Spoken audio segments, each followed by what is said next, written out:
Oke, kembali lagi di podcast Exodus. Nah, kali ini kita mau bahas topik yang baru nih. Topik kali ini yaitu adalah behind the scenes dari bisnis digital. Oke, Betul. langsung aja ke topiknya. Oke, kenapa?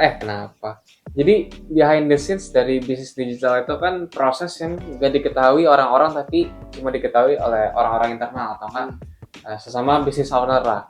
Nah, kalau misalkan dari Koko nih, ada pengalaman nggak tuh kayak nggak usah bisnis digital tapi bisnis aja lah, bisnis dulu nih. Jadi kan mungkin kita lihatnya dari ini ya, mungkin dari orang-orangnya dulu, kayak orang-orang di, maksudnya kayak apa ya, jangkauan yang mau kita inilah. Orang-orang kan biasanya ngelihatnya itu cuma hasilnya aja kan. Dia nggak tahu kan kayak internalnya tuh kayak seperti apa. Nah, mungkin kalau kita bisa ambil contoh yang mungkin yang paling gampang lah ya. Sebenarnya ya itu ya Gojek. Iya. Yang paling gampang itu Gojek. Kenapa? Gini, kita mana mungkin kalau kita mungkin nggak kepikiran kalau ternyata ojek itu bisa kita digitalin. Benar kan? Benar. Karena kan kalau dulu mindset kita adalah ya udah kalau gue naik ojek ya udah ada ojek pangkalan, dia bisa, ya udah kita gas gitu kan. Ya. Tapi ternyata ini bisa loh kalau untuk kita digitalin. Mungkin itu gampangnya kalau ide, kalau gampang kita bilang gampang itu ide inovasinya. Nah itu kan bisa salah satu jadi behind the scene dari bisnis digital itu sendiri. Gitu. Itu menurut gue. Sama sih menurut aku. Kalau aku ambil kasus itu Netflix. Netflix. Ya, Netflix kan kalau orang lihat sekarang kan satu platform streaming terbesar di dunia kan. Padahal dulu itu kan dia bukan platform streaming kan, kayak sewa DVD gitu ya. Benar. Nah, gitu. Rent CD. Iya di CD gitu. Kayak yang orang lihat tuh mungkin nggak tahu sebenarnya asal usul Netflix itu apa sebenarnya. Bahkan mungkin nggak nyangka ternyata Netflix itu dulu cuma usaha kecil rent DVD doang lah gitu. Nah ya benar sih. Kalau menurut gue sih ini Curious BCA atau enggak Mandiri, terserah deh yang mana. Iya.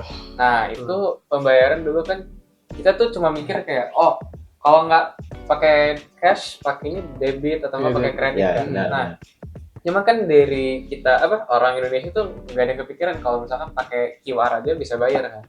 Bahkan waktu itu kan tahun lalu ya 2025 kan AS aja baru tahu kalau pembayaran Indonesia pakai Curious. itu kan mereka kan belum menerapkan itu kan. Ya benar. Karena mereka biasanya pakai kartu tapi yang all in one gitu loh. Yang nge-tap kan. Iya. Nah, ya itu sih.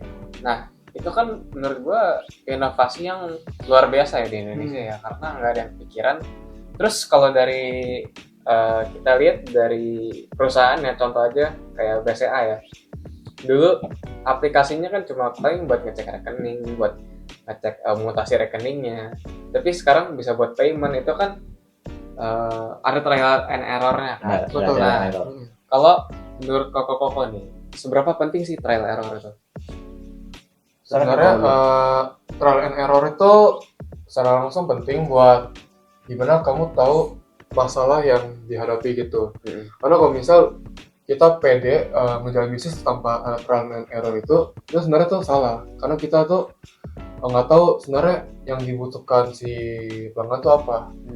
Dan kalau misalnya kita ada trial and error, kita kesalahan nih di bagian A atau bagian B, kita jadi tahu nih, sebenarnya tuh pelanggan itu mau kayak gini, bukan kayak gini. Nah, jadi kita bisa improve diri sendiri sesuai kemauan si pelanggan gitu. Kalau tadi kan ceritanya kayak trial and error tuh penting atau enggak? Jawabannya tuh penting banget. Karena nggak mungkin kan kita mau ngeluarin suatu produk atau layanan baru, tapi kita nggak coba dulu.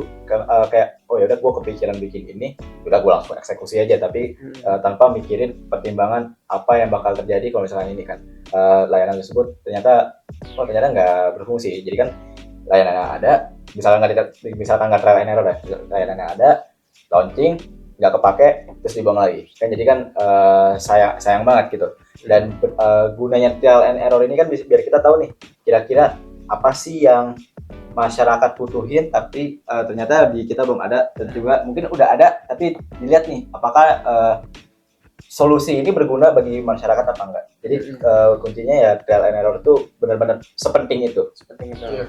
Nah, tapi kalau mungkin sebenarnya sih harusnya tuh beberapa orang ada yang sadar lah, karena itu kan bukan bukan yang behind the scenes banget, karena kalau trial error itu kan contohnya kayak aplikasi dia pengen update ini dicobain dulu ke customer ke pelanggannya lah ya, dicoba dulu terus ini gagal nih dihilangin akhirnya dihapus, pasti kan ada orang yang sadar gitu kan. Itu kan bukan behind the scenes banget. Nah, tapi kalau yang bener-bener behind the scenes banget kayak prosesnya itu menurut koko nih apa nih?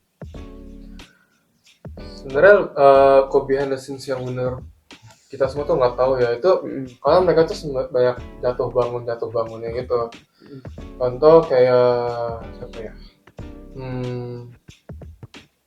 Kita anggap bisnis yang non digital aja deh. Kita anggap sini nih Alfamart nih contoh. Itu kan dia jatuh bangunnya si owner kita atau si Dr. Susanto. Dari hanya jual dia kerja sama orang, terus kira bisa dia bangun toko kecil gitu ya, kayak toko kelontong itu kan ya, sebelum jadi Alfamart kayak gini. Itu kan dia butuh pengorbanan besar, entah pengorbanan waktu atau pengorbanan biaya, dan prosesnya itu nggak cepat, entah butuh bertahun-tahun baru bisa sukses gitu. Jadi butuh pengorbanan sih gitu.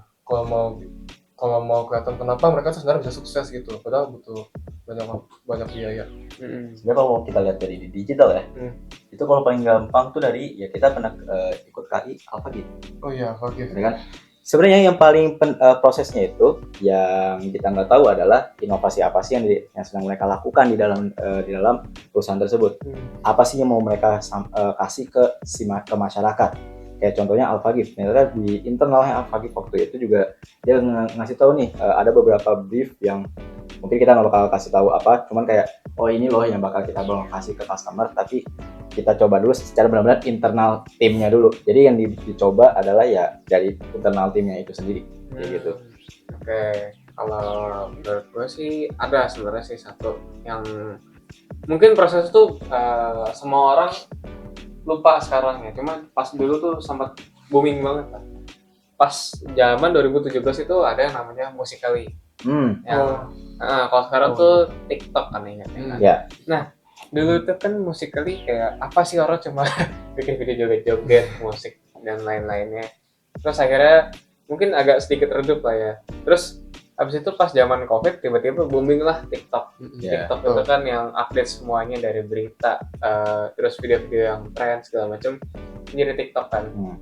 Itu sih mungkin ada faktor internalnya yang kita nggak tahu, tapi dari kayak itu udah proses yang luar biasa lah. Dari Musical itu kan video yang cuma iseng joget-joget doang, tiba-tiba jadilah TikTok yang videonya serba ada, semuanya serba TikTok lah sekarang kan. Sekarang aja orang mau belanja bukan cuma marketplace kayak Shopee atau Tokopedia doang, tapi TikTok Shop juga. Makanya itu plus point banget sih aplikasinya sih. Jadi mungkin dia trial error itu udah banyak banget lah. Nanti kalau koko tahu nggak itu TikTok Shop tuh sempat tutup, sempat hilang. Iya, sempat kayak takedown ya. Di takedown karena kalau nggak salah. Karena dia nggak ada, karena dia kayak berdiri sendiri, standalone. Oh ya, standalone. Ya kalau sekarang kerja sama si Tokopedia itu sendiri kan. Nah itu kan mungkin salah satu trial error juga lah ya, hitungannya lah ya. Nah, awalnya ada, nggak ada, terus ada lagi. Iya, betul. Nah itu mungkin salah satu proses yang nyata banget gitu. Terus kalau yang sisi lainnya mungkin yang media sosial, benar-benar media sosial tuh kayak Instagram kali ya sekarang. Sekarang itu kan dia sama Facebook kayak bisa nge-link kan satu sama lain. Nah itu aku kurang update so. Kalau koko gimana nih menurut kamu?